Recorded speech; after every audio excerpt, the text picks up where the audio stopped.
Lo dijo en la primera hora. Llegamos a la parte final de A Primera Hora y vamos a conectarnos ya mismo con Juan Carlos de los Reyes. Él es investigador de MODMAT. Vamos a hablar sobre el proyecto COVID-EPN. De alguna manera preocupa muchísimo la situación que atraviesa la capital de los ecuatorianos. Justo hace pocos minutos en el grupo de la familia me cuentan que una de las nenas está con influenza, van a hacerle prueba de COVID, en fin. Creo que este es el panorama que están viviendo muchas familias en Quito. ¿Qué está pasando ahora mismo? ¿Podríamos decir que atravesamos una nueva ola de contagios? Bienvenido, Juan Carlos.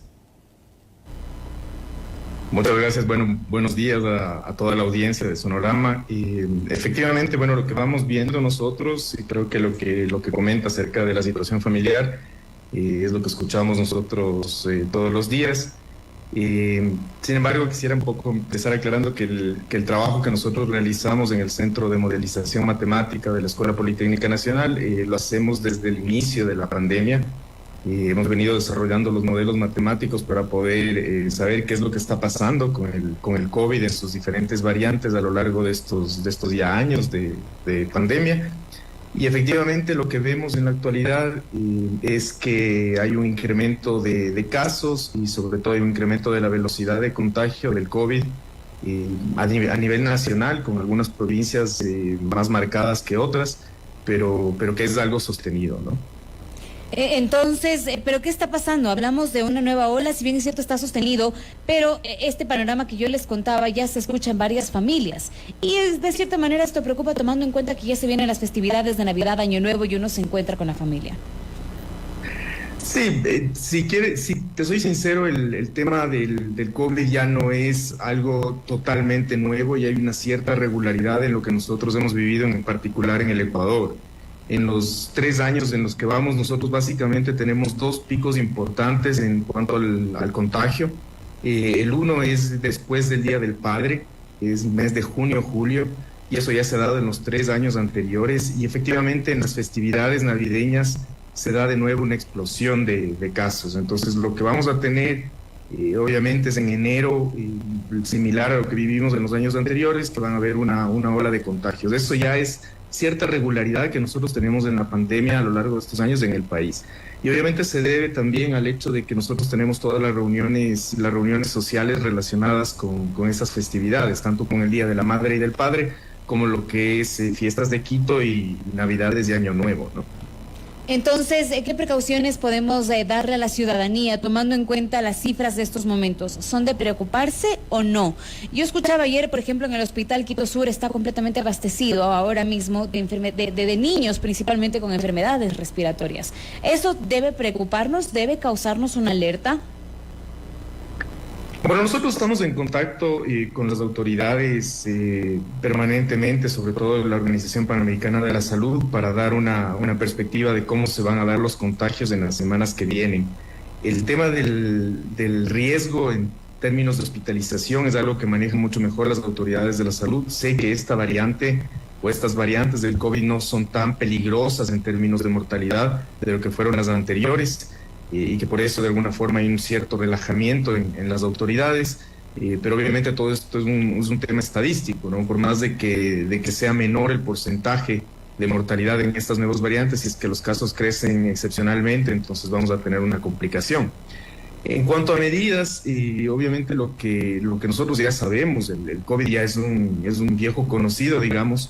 Es el tema de ponerse las mascarillas en los lugares cerrados, de tratar de evitar concentraciones muy grandes de gente, donde se da un contagio acelerado de la pandemia, ¿no? ¿Por qué se da este contagio acelerado? ¿Es la llegada tal vez de una nueva cepa? De alguna manera, ¿por qué hace que el COVID-19 en estas fechas se fortalezca y que haya estos contagios alrededor de muchos conocidos? Sí, bueno, la contagiosidad de las nuevas cepas es mucho mayor, eso se conoce también, pero es sobre todo la forma en la que se contagia. Nosotros sabemos ya que el COVID en sus diferentes variantes vive de esos encuentros sociales, de los encuentros familiares, de las fiestas en lugares cerrados, y es eso lo que provoca una aceleración. El tema de Navidad y Año Nuevo es particularmente claro porque es semana seguida con semanas seguidas los casos se multiplican, ¿no? Entonces, creo que en ese sentido, más que ser un tema de nuevas variantes, que sí tengo entendido que tienen una velocidad de contagio mayor, es el hecho de estar en espacios cerrados y el tema social, ¿no? Pero tal vez es la llegada de una, eso digo, pero hay conocimiento tal vez de por qué se da nuevamente este incremento. ¿Estábamos de alguna manera más tranquilos o es porque la ciudadanía dejó de aplicarse las dosis de refuerzo de la vacuna?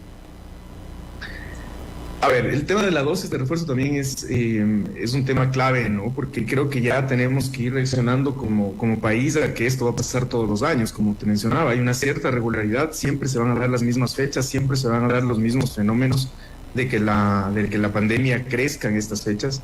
Y más bien lo que tenemos que hacer es reaccionar a las dosis de refuerzos, pero también hay dosis preparadas para las nuevas variantes del COVID.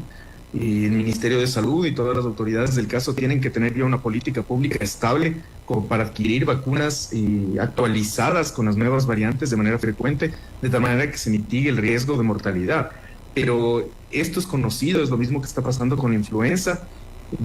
Este tipo de enfermedades viven de los contactos cercanos, de las reuniones sociales, y esto es un fenómeno que ya tiene una cierta regularidad. El próximo año, en estas mismas fechas, estoy seguro, va a pasar lo mismo con nuevas variantes de la pandemia, ¿no?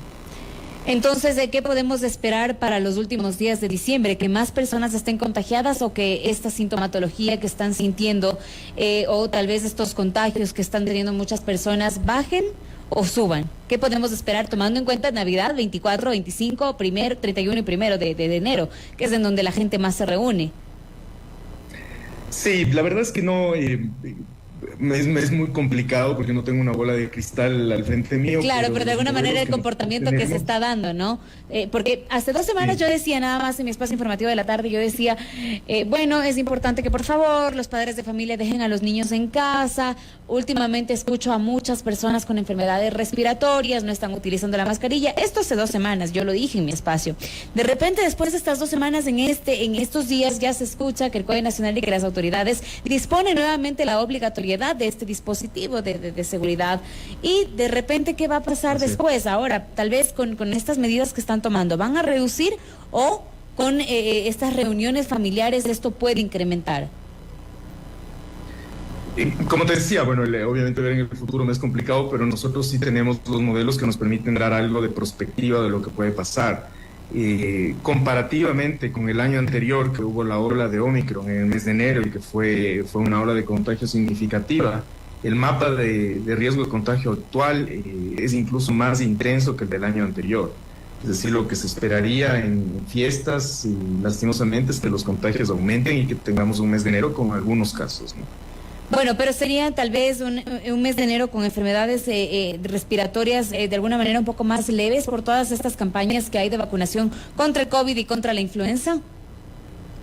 Eso esperaría. Yo no soy médico, me es complicado hablar sobre las cepas y su peligrosidad en términos de lo que puede pasar con la salud de cada uno. Pero lo que se espera obviamente es que el tema de contagio se acelere, pero la gravedad de la enfermedad disminuya. Entonces yo creo que hoy por hoy ya para todos es casi normal saber que hay familiares y compañeros de trabajo que se contagian frecuentemente, ¿no? Perfecto. ¿Qué otras recomendaciones podemos dar a la ciudadanía tomando en cuenta las investigaciones que están haciendo ustedes en estos momentos?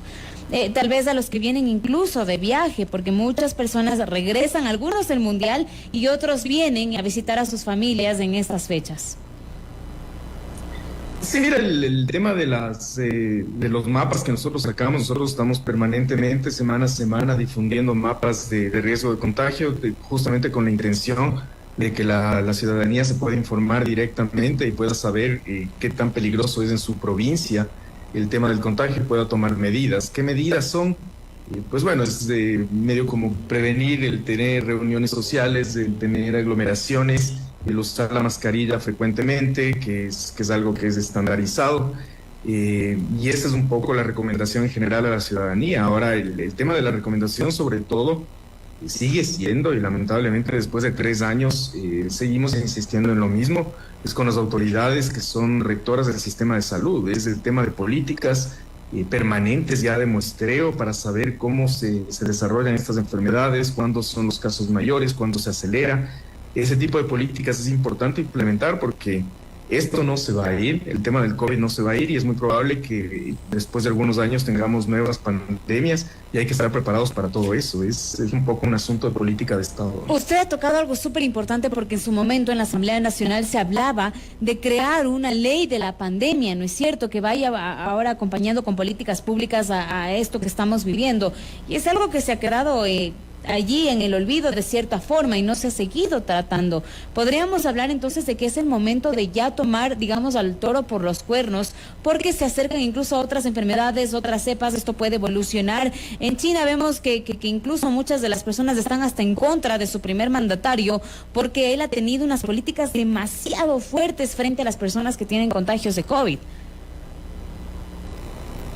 Sí, yo creo que es pertinente una discusión y un debate público al respecto, no solo del COVID, sino de las pandemias en general. Nosotros hemos estado involucrados en algunos foros internacionales durante estos 3 años y si bien se habla menos del COVID, se habla más de las pandemias que van a venir a futuro. Es decir, todo el aparataje que se tiene que montar, tanto en términos legales como en términos de aparato de Estado, es importante como para poder prevenir en primer lugar y cuando llegue mitigar los riesgos relacionados con cualquiera de estas pandemias. Eso significa políticas estables, si es que es a través de una ley o a través de un acuerdo nacional, y eso ya es un asunto que discutirán los políticos, pero es importante poner sobre la mesa un debate de ese estilo. Pero en todo caso, ustedes han hecho también dentro de los estudios que ustedes tienen, dentro de las investigaciones que han realizado, este tipo de propuestas para que también se tome en cuenta, porque es parte de la salud pública, obviamente. Y si no se toma, obviamente, las precauciones necesarias, Dios no permita que volvamos a vivir otra pandemia y que haya muchísimas personas en los hospitales y que no haya abastecimiento para atender a todos. Sí, nosotros somos corresponsables de algunas cosas en términos de investigación. Nosotros tratamos, por supuesto, y nuestra tarea es construir modelos matemáticos. Entonces tratamos de cada vez mejorar nuestro trabajo al respecto, pero también nuestra obligación frente a las autoridades es proponerles acciones concretas para resolver ciertas crisis que son coyunturales, pero también para establecer un sistema que sirva a mediano y a largo plazo. En ese sentido, nosotros hemos actuado y cada foro en el que estamos con autoridades mencionamos ese tipo de recomendaciones. Ahora, creo que usted sabe, a veces a uno le escuchan, a veces no, eso ya depende un poco del vaivén político, pero evidentemente nosotros insistiremos en ese debate, ¿no? Hablemos un poco entonces de la numerología del COVID-19 en estos momentos, porque yo conozco personas que incluso ya han llegado a tener la enfermedad hasta 4 veces. Sí, bueno, yo conozco también algunas personas que se han contagiado mucho y personas que se han contagiado muy poco. Creo que eso ya depende un poco del sistema inmunológico de cada individuo, ¿no? Pero tenemos una estadística de, por ejemplo, cuántos ecuatorianos han vuelto a recaer en la enfermedad. No la tenemos, nosotros no la levantamos en ese sentido, no tenemos repetición de la enfermedad en términos de números y de porcentajes. Sería interesante, aunque no sé si es que se recoja permanentemente eso en los datos que se levantan en el Ministerio de Salud, pero es una variable de interés que la podríamos estudiar seguramente. ¿Cómo están en estos momentos las pruebas de tamizaje alrededor de la capital? ¿Se han incrementado? ¿En qué porcentaje, tomando en cuenta todas estas enfermedades respiratorias? Eso es una estadística que es más del Ministerio. Nosotros recibimos la data cruda con respecto a números de contagios. Eso es lo que nosotros tenemos. No sabemos cómo está intensificado. Sé que con las pruebas también que se hacen ya rápidas y que se puede hacer individualmente, el tema de acudir a las PCRs ha disminuido. Pero es una estadística que ya manejan más de ellos, ¿no? Si hablamos entonces en estos momentos, según la numerología que ustedes tienen presente con la investigación que están realizando, ¿cuántas personas se encuentran contagiadas de COVID-19 y cuáles son las provincias con mayores afectaciones? Ya, si me das un segundo para ver los datos, que los tengo por aquí, justamente. Claro, porque sí sería importante conocer en todo caso cuáles son las ciudades, las provincias en donde hay que tener de alguna forma mayor precaución, ¿no es cierto? Incluso como yo decía, hasta por la llegada de turistas, porque muchas personas vienen y varias de ellas traen este tipo de enfermedades. Yo conozco varios casos, incluso del mismo vicepresidente de la República, quien se contagió en Qatar de COVID. Tengo otras 2 personas conocidas que allá contrajeron la enfermedad. Entonces, para tener un poco de esta idea y tomar, como yo lo decía, las precauciones necesarias. Ya, mira, lo que nosotros tenemos, bueno, en primer lugar que te quisiera aclarar, nosotros medimos dos cosas: los casos activos de COVID, no son los históricos, sino los activos en este momento, y la velocidad de contagio. Entonces, mientras mayor sea esa velocidad de contagio, obviamente esos casos se van a multiplicar. Hoy por hoy nosotros tenemos casos activos, los estimamos con nuestro modelo en Pichincha alrededor de 868, en Guayas 2.542, que son las dos provincias con más casos activos, y una velocidad de contagio que ya está alrededor de 1.5. Eso quiere decir que para la próxima semana esperamos alrededor de 1.200 casos nuevos en Pichincha, y esperamos más o menos unos 3.000 y pico casos en Guayas.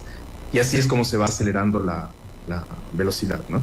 Perfecto, con estas estadísticas entonces nos queda claro que no tenemos que relajarnos y que hay que tomar atención a todas estas disposiciones que han dado las autoridades. Yo les decía en el inicio de este informativo, ahora incluso a las personas ya no les van a dejar subir al transporte público si no portan una mascarilla. Eso es importantísimo. Así que evite inconvenientes, primero para no tener problemas de subirse al transporte público, y segundo para evitar estas enfermedades respiratorias que poco a poco van a irse acrecentando entonces según las estadísticas, y tomando en cuenta las festividades de Navidad y de Año Nuevo. Quiero agradecerle muchísimo por acompañarnos esta mañana, me quedé en la tarde. Muchas gracias a ustedes. Que tengan una excelente mañana y un buen fin de semana. Realmente. Primera plana, todas las noticias, todas las voces.